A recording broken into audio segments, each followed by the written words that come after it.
আপনি কি জানেন কিয়ামতের কঠিন ময়দানে সবার আগে কাদের বিচার হবে? কোনো চোর, ডাকাত বা খুনি নয়, বরং সমাজ যাদেরকে হিরো মনে করত তাদের দিয়ে শুরু হবে বিচার। শুনতে অবিশ্বাস্য মনে হলো এটি চিরন্তন সত্য। সহিহ মুসলিমের একটি দীর্ঘ হাদিসে এসেছে সেই শোকিং তিনজন মানুষের কথা। 1 নাম্বার, সে বীর শহীদ যে ময়দানে লড়াই করে প্রাণ দিয়েছিল। আল্লাহ তাকে বলবেন, তুমি লড়াই করেছিলে যেন তোমাকে মানুষ বীর বলে, আর সেটা দুনিয়াতে বলা হয়েছে, তোমার নিয়ত পূর্ণ হয়েছে। এরপর তাকে উপর করে জাহান্নামে নিক্ষেপ করা হবে। 2, সে বিখ্যাত আলেম যে সারা জীবন জ্ঞান বিতরণ করেছে। আল্লাহ বলবেন, তুমি এলম অর্জন করেছিলে যেন লোকে তোমাকে বড় আলেম বলে, তুমি সেটা পেয়ে গেছ, ফলাফল চিরস্থায়ী জাহান্নাম। 3, সে বড় দানবীর যে অকাতারে দান করত।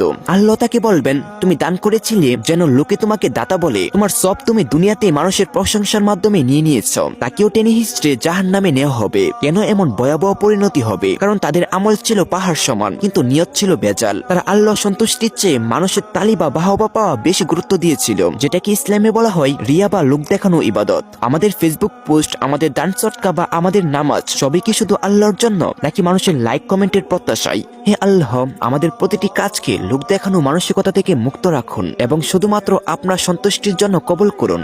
আমিন। এই ভিডিওটি শেয়ার করে আপনার প্রিয়জনদের জানিয়ে দিন, হয়তো আপনার একটি শেয়ার কারো নিয়ত বদলে দিতে পারে। তো আজকের মতো আল্লাহ হাফেজ।